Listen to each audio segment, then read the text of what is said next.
పైన దేవుడు వచ్చి క్లియర్ చేస్తే బాగుంటారు బాబు అనిపిస్తుంది. ఇలా ఉన్నాయి గోతులు, అంటే సాధారణ రోడ్డు కంటే కూడా గోతులు ఎలా ఉన్నాయి చూడొచ్చు. ఇలా ముందుకు రండి. మొత్తం ఇదంతా కూడా ఎంత పూర్తిగా గోతులమయం. ఈవినింగ్ టైంలో అయితే మోర్ దెన్ 1 hour పడుతుంది ఇక్కడికి స్లో అవ్వడం, దాంతో అప్పటికే చూడండి అప్పటికే ట్రాఫిక్ జామ్ అయి ఉండడం. ఏదో ఫ్లెక్సీల మీద 160 కోట్లు 170 కోట్లు అని చెప్పేసి ఎంచుకొని ఉంటారు. వాళ్ళకి ఆఫీస్కి వెళ్తుంటే ఆ బురద అంతా ప్యాంట్ల మీద పడి షర్ట్ మీద పడి ½ కిలోమీటర్ కి 2 గంటలు పడుతుంది భయ్యా. హైదరాబాద్ మహానగరంలో ఇప్పటి వరకు అనేక ఫ్లైఓవర్లు నిర్మించారు, కానీ ఉప్పల్ ఫ్లైఓవర్ అయినంత కాంట్రవర్సీ మరే ఫ్లైఓవర్ కాలేదు. ప్రధానంగా ఇక్కడ డైవర్షన్స్ అనేవి నగర వాసులకు నరకం చూపిస్తున్నాయి. ముఖ్యంగా వాహనదారులు అయితే ఉదయం సాయంత్రం వేళల్లో ఈ ఫ్లైఓవర్ ఇప్పుడు మనం నిలబడ్డ ఈ ప్రాంతం నుంచి వెళ్ళాలంటే నరకం చూస్తున్నారు. ఎందుకు ఇంతలా కాంట్రవర్సీ ఏంటి? ఇక్కడ ఫ్లైఓవర్ ఏం జరుగుతుంది? నిర్మాణం ఆలస్యం జరుగుతుందా? డైవర్షన్స్ ఇబ్బంది అవుతుందా? ఎందువల్ల ఇక్కడ ప్రయాణికులు ఇబ్బంది పడుతున్నారని వెళ్దాం, వాళ్ళతోనే మాట్లాడి తెలుసుకునే ప్రయత్నం చేద్దాం రండి.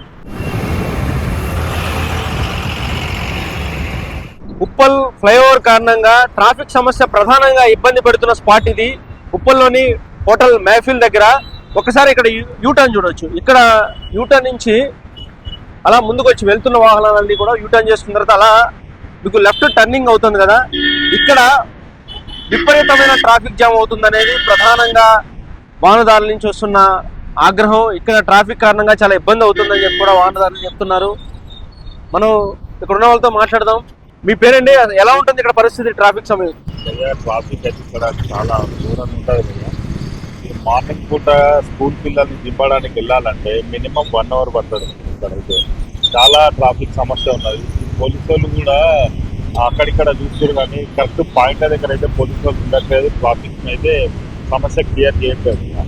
ఇష్టం వచ్చిన కాడ గుండాలు తోపుకుంటాను. ఆ రోడ్ల మీద పోతుంటే మొన్న ఒకరు జారి కింద పడిపోయినా, ఆ బురద వచ్చిన కనీసం పట్టించుకొని కూడా పట్టించుకునే నాగులేదు. ఇక్కడ ఏదో ఫ్లెక్సీల మీద 160 కోట్లు 170 కోట్లు అని చెప్పేసి ఎంచుకొని ఉంటారు, కానీ ఆ ముంగట చూడండి, మీరే చూడండి ఎంత ట్రాఫిక్ జామ్ అవుతుందో. కనీసం ఇక్కడ కుక్కలు కూడా అసలు ట్రాఫిక్ డైవర్ట్ చేయడానికి కనీసం పర్మిషన్ ఉందో మరి లేదో తెలియదు, కానీ మరి ఆ ట్రాఫిక్ డైవర్ట్ అని పెట్టిండ్రు. ఆ పెట్టిన కాడ కనీసం ఇక్కడ పోలీసు వాళ్ళు కూడా ఉంటారు భయ్యా. అసలు ఈవినింగ్ పూట అయితే 2 గంటలు పడుతుంది భయ్యా. ఇక్కడైతే 2 గంటల ట్రాఫిక్. ఈ జస్ట్ ఒక ఎంత ఇది 500 meters ఈ నుంచి ఆ చెరువు కట్ట దాటడానికి కోసం 2 గంటలు పడుతుంది. ½ కిలోమీటర్కి 2 గంటలు పడుతుంది భయ్యా. మీరు సాయంత్రం పూట అంతా కాకపోతే వచ్చి విజువల్స్ తీసుకోవచ్చు. మీరు 2 గంటలు సేపు కంపల్సరీ. బైక్ పోనీకే 2 గంటలు పడుతుంది భయ్యా. కార్ అంటే మీరు అర్థం చేసుకోండి. కనీసము ఒక్కరు కూడా పట్టించుకునేటోళ్ళే ఉంటారు ఇక్కడ. ఈ ఫ్లైఓవర్ ఇస్తానంటారు అసలు రోజుకి ఒక దాన్ని ఏమంటారు ఏదో వచ్చి ఇంటి చేస్తారు, కానీ అసలు పట్టించుకునేటోళ్ళే లేదు. అది పని జరగట్లేదు భయ్యా. అంటే రోజు సాయంత్రం అయితే ఈ ఏరియాలో రావాలంటే నరకం కనిపిస్తుంది. నరకం అసలు పైన దేవుడు వచ్చి క్లియర్ చేస్తే బాగుంటారు బాబు అనిపిస్తుంది. అంత దారుణంగా ఉంటది. ఉప్పల్ రోడ్డుకి రావాలంటేనే జనాలు భయపడుతుండ్రు భయ్యా. అసలు ఉప్పలాన్ని ఇప్పుడు మా వాడికి కానీ ఫోన్ చేసి రాండి అని అంటే ఉప్పాల వామ్మ వద్దురా బాబు ట్రాఫిక్ ఎక్కువ ఉందిరా బాబు అని. ఇంకెక్కడైనా కలుద్దాం అంటారు, కానీ ఉప్పాలంటే భయపడతారు. ఉప్పల్లో ఉన్న తిప్పాలు ఎక్కలేవురా బాబు అంటారు. ట్రాఫిక్ సమస్యలు అట్లుంది. ఇక్కడ వాహనదారులతో కూడా మాట్లాడదాం మనం. ఎలా ఉందండి ఇక్కడ ట్రాఫిక్ సమస్య? ఎలా ఉంటుంది రోజు? సార్ నేను రాంపల్లి నుండి వస్తానండి. డైలీ నేను నాగోల్కి వెళ్తాను ఆఫీస్కి. ఆల్మోస్ట్ ఇంతకు ముందు ఏంటంటే 30 minutes జర్నీ పట్టేది, ఇప్పుడు 1 hour జర్నీ పడుతుంది. ఎస్పెషల్లీ ఇప్పుడు మనకు ఇక్కడ ఈ ఏదైతే ఇప్పుడు చెరువు ఉందో ఈ చెరువు దగ్గర చాలా డిస్టర్బెన్స్గా వర్షం వలన ఆల్మోస్ట్ 30-40 minutes టైం పడుతుంది సార్. ఈవినింగ్ టైంలో అయితే మోర్ దెన్ 1 hour పడుతుంది. ప్లస్ ఇంకోటి ఏంటంటే ఈ ఫ్లైఓవర్ వరకు చాలా రోజుల నుండి పెండింగ్ ఉంది. దీనివల్ల ఏంటంటే ఇప్పుడు ట్రాఫిక్ అంతా కూడా ముప్పళ్ళు బగాయత్ నుండి డైవర్ట్ చేస్తున్నారు. దీని వలన కూడా చాలా ట్రాఫిక్ అవుతుంది మాకు. ఆల్మోస్ట్ మేము 10 o'clock రీచ్ కావాలి సార్. ఇప్పుడు టైం చూడండి 11 అవుతుంది, ఇంకా మేము ఆఫీస్కి రీచ్ కాలేకపోయాం. సో ఈ ట్రాఫిక్ అనేది చాలా ఎక్కువ ఉంది. ఇది వర్షం పడితే ఇంకెక్కువ అవుతుంది. చాలా కష్టంగా ఉంది సార్. డైలీ వెళ్ళడం రావడం అనేది చాలా కష్టంగా ఉంది. అంటే కార్లో వెళ్తున్న వాళ్ళకి మాకే ఇట్లుందంటే బండి మీద వెళ్తున్న వాళ్ళ పరిస్థితి, వాళ్ళ ఆఫీస్కి వెళ్తుంటారు, వాళ్ళకు ఆఫీస్కి వెళ్తుంటే ఆ బురద అంతా ప్యాంట్ల మీద పడి షర్ట్ మీద పడి మళ్ళీ ఇంటికి వెళ్ళాలి, డ్రెస్ చేంజ్ చేసుకోవడం ఇలాంటివి జరుగుతున్నాయి. ఇవన్నీ ఫ్రీక్వెంట్గా రెగ్యులర్గా మేము చూస్తున్నాం సార్. చాలా ఇబ్బందులు పడుతున్నారు. వర్షం పడిందంటే నరకమే. ఇంకా వర్షం పడ్డదంటే నరకమే సార్. ఖచ్చితంగా వర్షం పడ్డదంటే నరకమే. అసలు జర్నీ చేయాలంటేనే భయం అవుతుంది ఈ రోడ్లలో. చాలా మంది ఏంటంటే గుంతలల్లో తెలియక కూడా గుంతలలో పడి యాక్సిడెంట్లు కూడా అవుతున్నాయి సార్. మీ పేరండి? నా పేరు వీరు అండి. వీరు గారు నార్మల్ గా అయితే ఈ డైవర్షన్స్ లేకపోతే మీరు ఎంత సేపట్లో రీచ్ అవుతారంటే ఉప్పల్ క్రాస్ అవడానికి ఏదైతే రింగ్ ఉందో అక్కడ క్రాస్ అవడానికి ఎంత టైం పడుతుంది, ఇప్పుడు ఎంత టైం పడుతుంది? సార్ జనరల్ గా అయితే నాకు గట్కేసర్ నుండి ఇక్కడికి రావడానికి నాకు ఒక 20 minutes లో నేను 20 to 30 minutes లో రీచ్ అవుతాను సార్ నార్మల్ డేస్ లో అయితే. ఇంటి దగ్గర ఎన్ని గంటలకు బయలుదేరుతారు మీరు?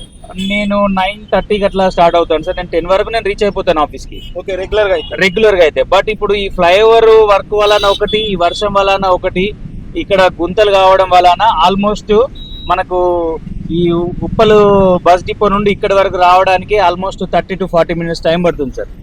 ఈవినింగ్ అయితే అదే పరిస్థితి ఉంటుందా? ఈవినింగ్ కూడా ఈవినింగ్ అయితే సార్ 5 o'clock నుండి తీసుకుంటే కనుక నైట్ 8:30 వరకు విపరీతమైన ట్రాఫిక్ ఉంటది. 2-wheeler మీద వెళ్ళే వాళ్ళు, బస్కి వెళ్ళే వాళ్ళు అయితే మనం చూస్తే ఇంకా ఘోరం సార్. ఇక్కడ నుండి నడిచిపోతారు. ఎందుకంటే బస్సు కదలడానికి కూడా స్పేస్ లేక దిగి నడిచిపోవడం బెటర్ అని చెప్పి చాలా మంది రెగ్యులర్ గా బస్సు దిగి నడిచిపోతుంటారు సార్. ప్రధానంగా డైవర్షన్స్ లో కూడా లోపాలు ఉన్నాయని చెప్తున్నారు. రోజు గంటన్నర ఆఫీస్ లేట్ వెళ్తే ఉన్న ఉద్యోగం ఉండాలా పోవాలనేది కూడా వీళ్ళు ఆవేదన అయితే వ్యక్తం చేస్తున్నారు. ప్రధానంగా ఒక డైవర్షన్ దగ్గర ఎలా ఉందంటే పరిస్థితి, అక్కడ రోడ్లు ఎలా ఉన్నాయనేది మీకు చూపించే ప్రయత్నం చేస్తాం. ఒకసారి రండి, అక్కడికి వెళ్దాం. రోడ్లు ఎలా ఉన్నాయి కూడా చూడొచ్చు. ఇది ప్రధానంగా ఇక్కడ డైవర్షన్ జరుగుతుంది. మెహఫిల్ నుంచి టర్నింగ్, మెహఫిల్ సంబంధించి హోటల్ టర్నింగ్ పాయింట్ ఇది.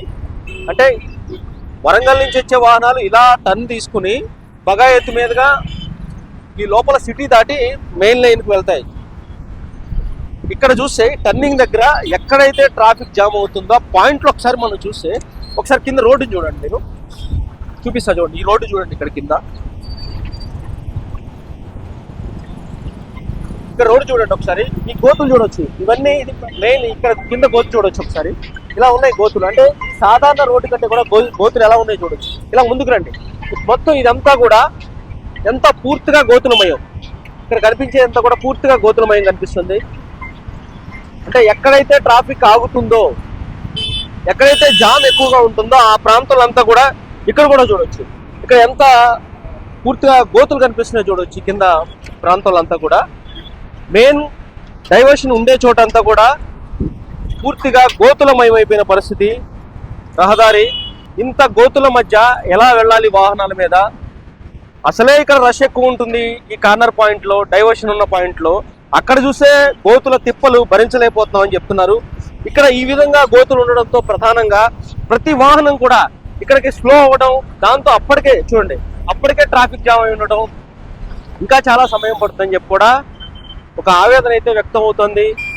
ఒక పక్క డైవర్షన్, మరో పక్క నెమ్మదిగా నడుస్తున్న ఫ్లైఓవర్ పనులు, ఇంకో పక్క చూస్తే ఇలా గోతులమై మారిన రోడ్లు అనేవి ఈరోజు ఉప్పల్లో నరకం చూపిస్తున్నాయి.